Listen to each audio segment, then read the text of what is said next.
Ayun, so good evening guys. Ngayon po ay February 5, 2025 at ayun na yung inaantay natin na bullish engulfing candle. Oh. So dalawang malaking candle from the last 2 days of trading natin. Ang lakas naman ng closing natin ngayon. Oh. So 3.15%. Napabalik na siguro yung mga bumitaw last time kasi yung mga mahina na sektor kagaya ng properties, diba? So nandito sila sa mga trending stocks. So baka nagbalikan yung ibang traders natin sa kanila kasi may mga nakita tayo na malalakas na net foreign buy. So nag-close tayo is yun, no? So nalampasan na natin yung mga resistance area dito sa 661, no? So 6,281.08.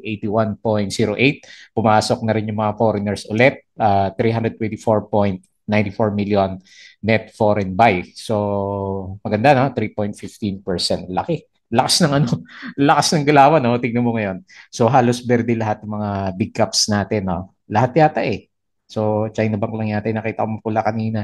Video 1.7, SMPH 7%, ICT 3%, Jollibee 4%. So majority yung mga big caps, pati sina GGS, yung mga laglag na stocks natin at saka Wilcon nag-bounce na rin for today's trading. And so nag-bargain hunting na siguro kasi nga malala yung pagka-oversold ng mga big caps na stocks naman natin na ilang buwan na kasi kaya siguro nainis na rin yung iba, binuhos na kahit lugi. Maraming nalugi sa mga dito, hedge fund siguro, no, kung hindi sila nakabalik kaagad. Okay, so gumaganda yung galaw ng ating market. So dahil din yan, wala ng konti yung, hindi ko alam, nangyari sa 200 peso wage hike na usapan sa Congress. Pero yun nga, yung kay Donald Trump, yung tariffs niya, delay muna ng 30 days. Kaya nga, ang sinasabi ng ibang kasama natin doon sa Facebook kanina, baka dead cat bounce lang yung yung galawan natin. Kasi nga, yung tariffs parating pa rin naman. Actually, si China na-implement na yata yun eh. Lumaban lang si China ulit, di ba? So dapat yun yung affected sa atin kasi nga South China dito sa bandang Asia. Okay, so anyway, hopefully maganda yan. At nakabili ka ba dun sa mga bargain na stocks natin? Okay, so ito yung mga trending stocks natin for today's trading. Nanguna po si ABS-CBN. Alam nyo na, di natin napansin kahapon, no? Although nabalita natin na may hearing sila ngayong araw na to doon sa Congress, 'di ba, may mga napanukala ng franchise ulit kay ABS-CBN. Kaya medyo mainit siya. Umakit yata to ng 18% kanina yung pinaka-peak niya. Pero nag-subside siya and then malakas pa rin naman. Nag-close siya ng 10.9%. So mukhang pabalik siya doon sa previous peak. Silipin natin yan. Tapos si dito, marami talagang dito na fix. So nag-up siya ng 2.98%. Net foreign sale, 1.52 million. URC, may mga change of ownership eh. Silipin kaya natin mamaya. So, ayan. Ito yata isa sa pinakamahina at saka si GGS, di ba? At saka si Wilcon. So, nag-bounce na rin po sila. Ayan. Kung medyo nag-cut ka, sayang. Kasi nag-up siya ng 6.38%. Kailan net foreign sale pala to, no? 59 million net foreign sale si URC natin. Tapos yung paborito natin, si Plus. So, okay. Laki ng gain natin dito. 4.56%. Another breakout. Akala ko yun na yun eh. Dow G. Yung galaw natin kahapon eh. So, nag-breakout ulit. 4.65%. Ano kayong peak nito? C plus natin. Tapos yung mga paborito natin na properties. So, gumalaw na nga rin sila. Si SMPH, 7.22%. Ito, malaki. 239 million net foreign buy. At saka si Ali, ilan ba ito? 5% ba si Ali o 1%? 5 yung nasa listahan ko eh, 5.28%. And meron siyang 48.55 million net foreign buy. Okay, maagang Valentine sa market natin. Ayan, so disclaimer pa rin guys sa mga bago sa channel natin. As usual, yung mga reviews po natin is for education purposes lang. Huwag mong gagamitin to as a reason para mag-buy, sell, or hold ng stocks. Mayroon po kasing risk na involved sa market. Due diligence na lang po ako ng stocks yung gusto mong bilhin. And then follow po ako dito sa ating Palabra Trader na YouTube channel. Subscribe ka lang kung hindi ka pa nakasubscribe para ma-reach natin yung hindi natin ma-reach yung 100K, masyadong malayo. Kulang tayo sa upload ng mga tutorials siguro. Or yung mga gusto ng guide, so join lang po kayo dito sa trading group. Ayan, tama-tama, medyo maganda yung sipa ng markets. Marami tayong mahuhuli ngayon during this time. Okay? So yung mga naka-subscribe, maraming salamat po. Check mo lang po yung daily uploaded videos natin, company reviews, mga sample trades sa market. Ayan, hindi kayo mag-overbought naman.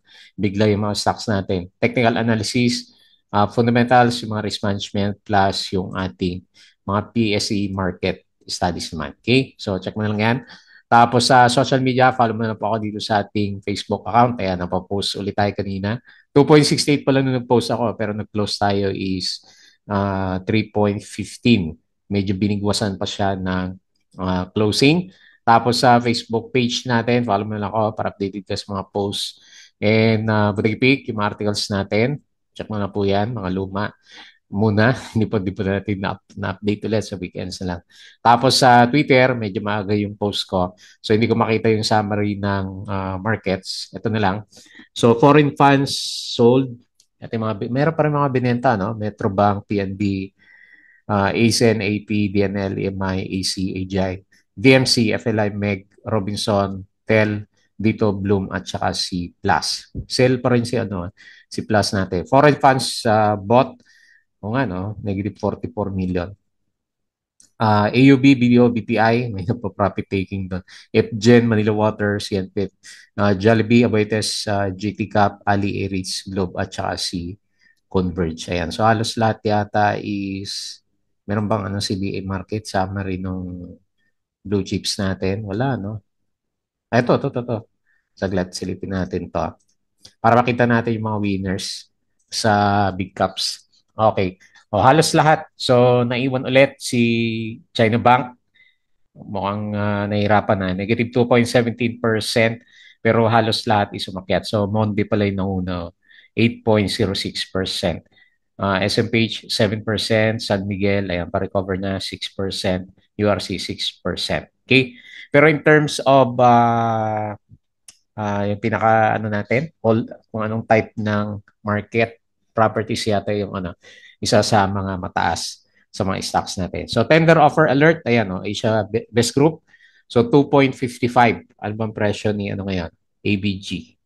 Ayan, so meron siyang kung mas mataas yan, pwede pa siya umakyat doon sa price na yan.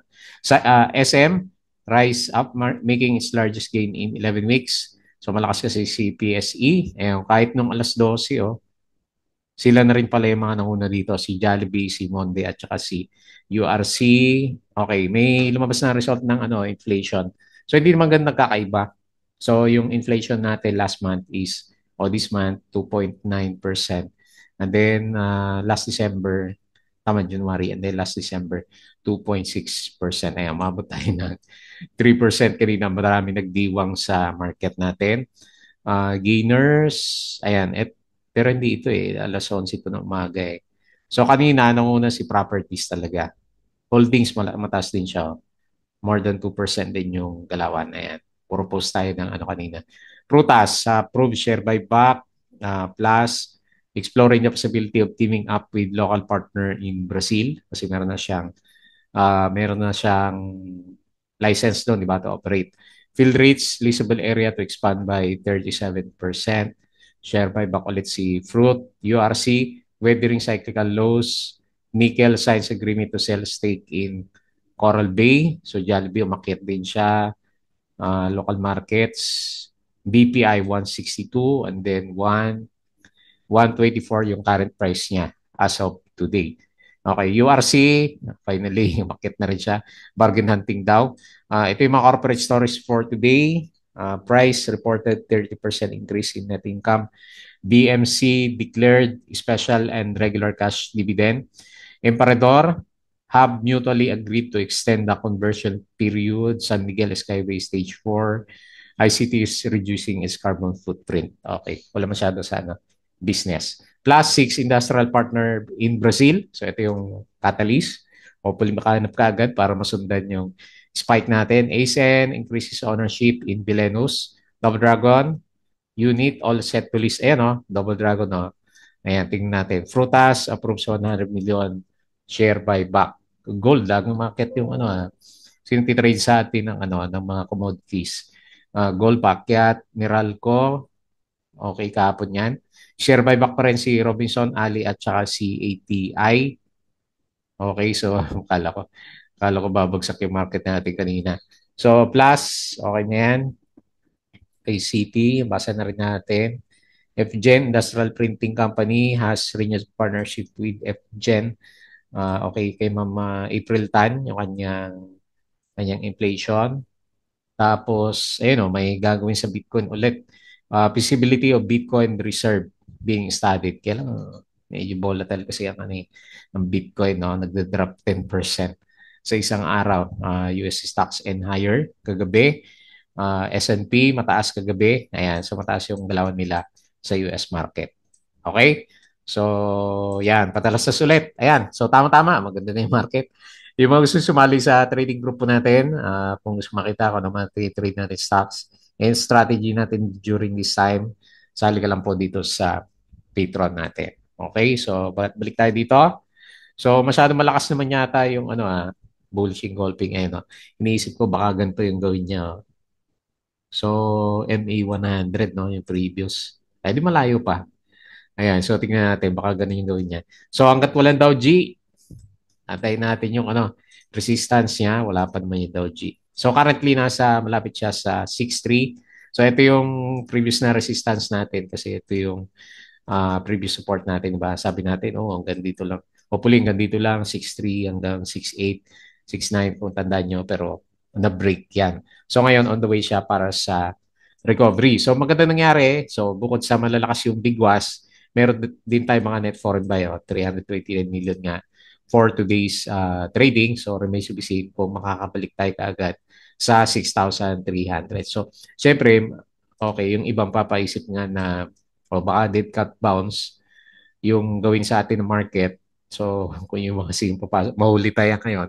Kasi lalaki na ng tingnan mo, mga 7% yung galawan.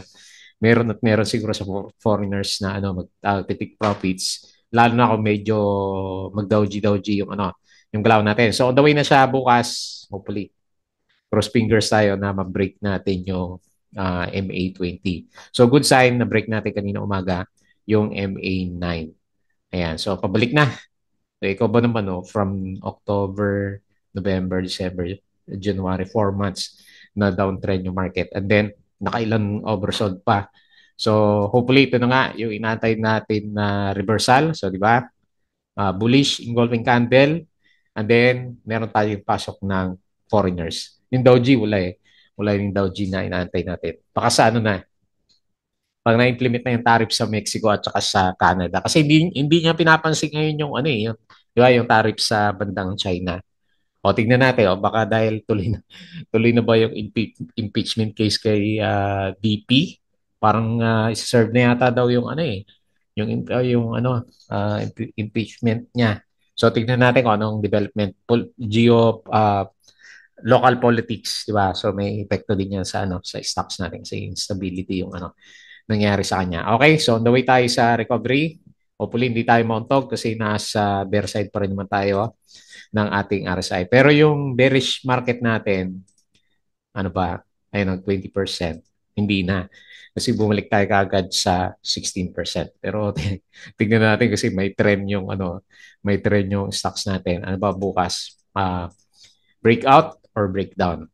So, ano ba tingin mo? Okay, ito tingin ko sa kanya. So last time ako 'di ba, double bottom bago umakyat kasi nag-aantay tayo ng Dow G. Ayan. Pero umakyat na siya. So ganyan ba? Mauntog bukas, mamaya bukas kasi lalaki na 3% na, 'di ba? So isang araw and then saka tayo mag-breakout dito sa 6,300 level natin. Okay, so yan ang titignan natin bukas. Ayan, no? So puro berde yung majority ng mga stocks. Tingin tayo sa winners. So ABSP yung pinakapanalo, 14% followed by ABS. So 10% nga. Ayun, no? 15, no? 15 yung pinakamataas niya kanina. Pabalik na siya dito. No, magkaroon ng usapan sa franchise. Monde, 8%. Nag-breakout din, no? Dami nag-breakout ngayon. Si SMPH, ayan, no? Breakout din siya. 7%.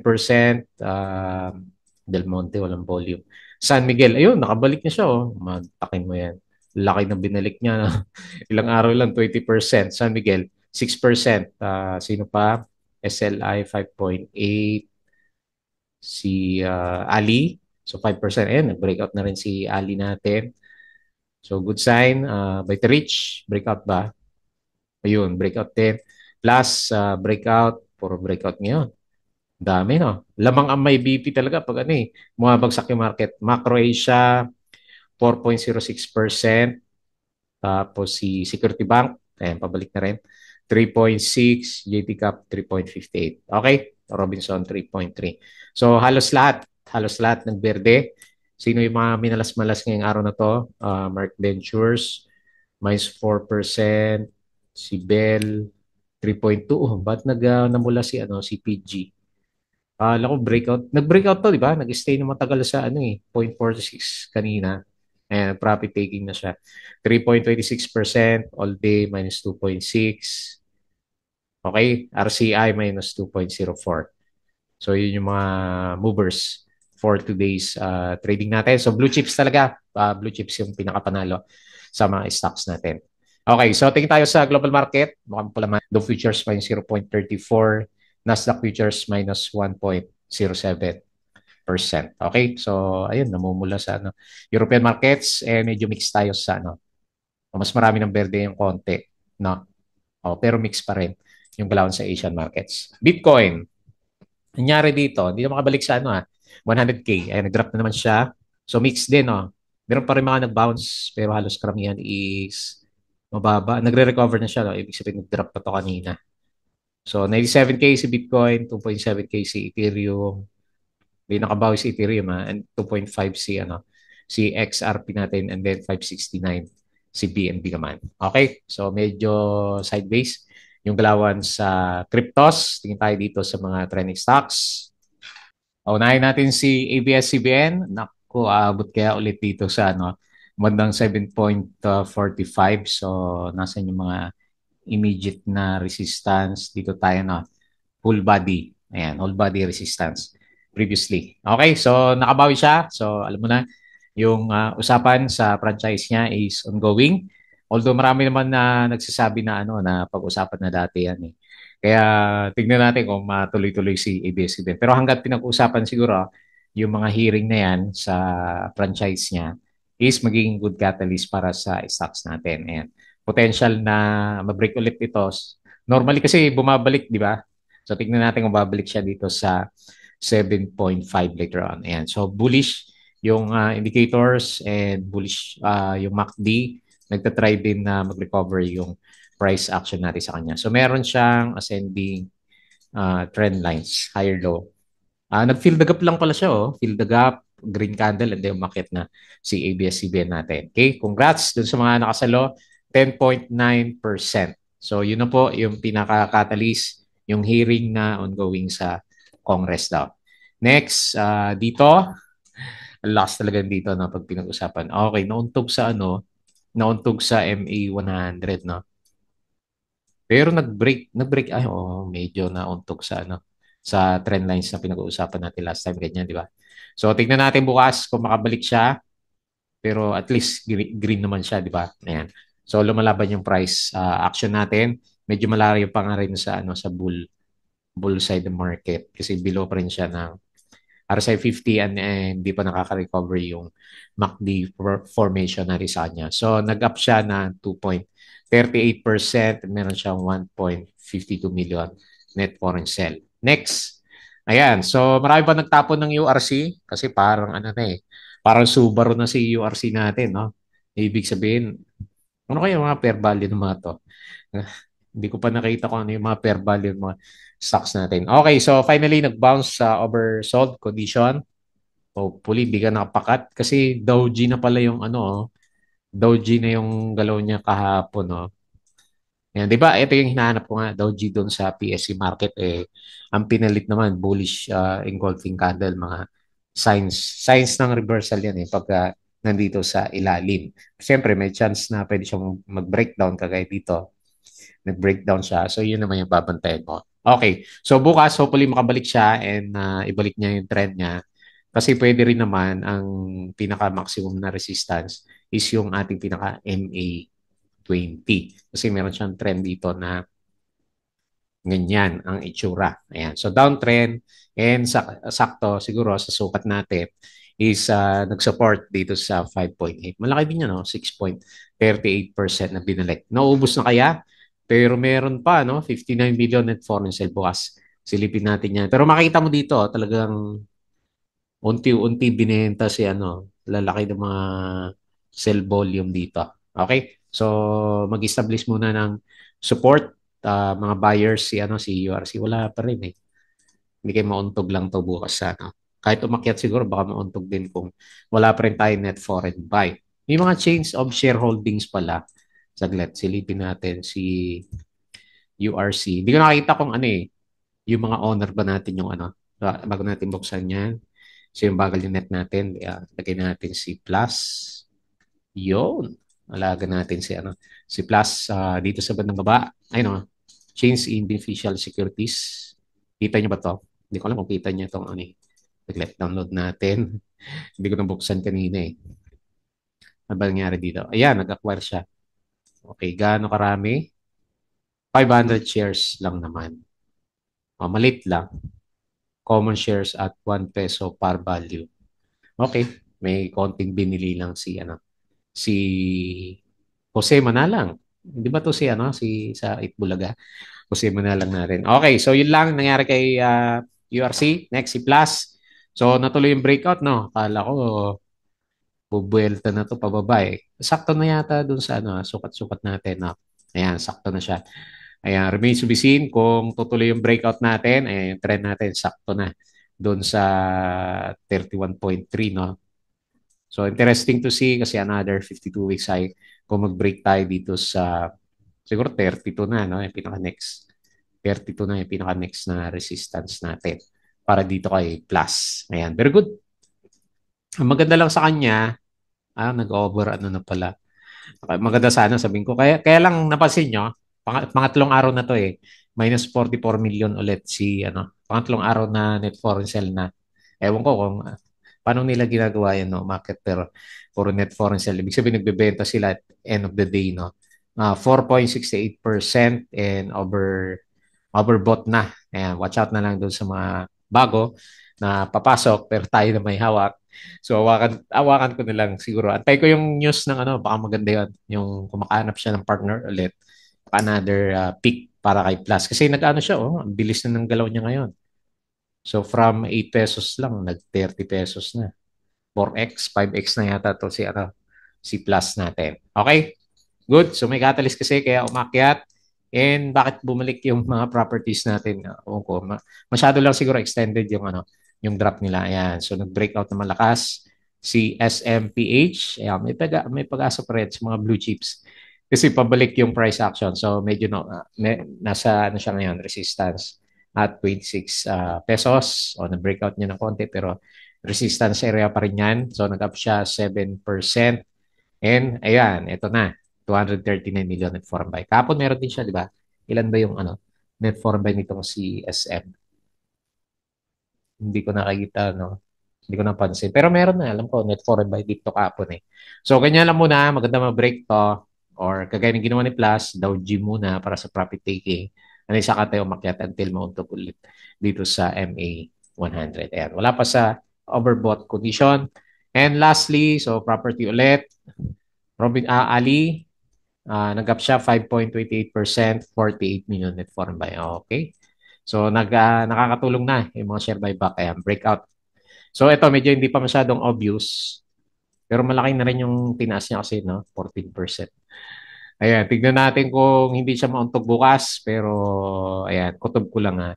78 yung pinakamalapit na resistance ni Ali natin. So, double check na lang natin sa mga brokers natin kung ano yung mga current na fair value kasi February. So baka bago magkatapusan, maglabasan yung earnings sa mga to eh. So makaka-apekto ulit sa current price nila. Pero overdue na sa ano, sa bounce yung mga stocks natin during this time nga. So hopefully bukas hindi gap down. Ang gusto ko lang mangyari, hindi gap down. So mag-drop and then bumawi siya. Para yung ginawa kay China Bank. Para medyo malakas tayo dito sa 6,200 level. O kung gusto niya, mauntog siya ng konti and then saka tayo mag-breakout na.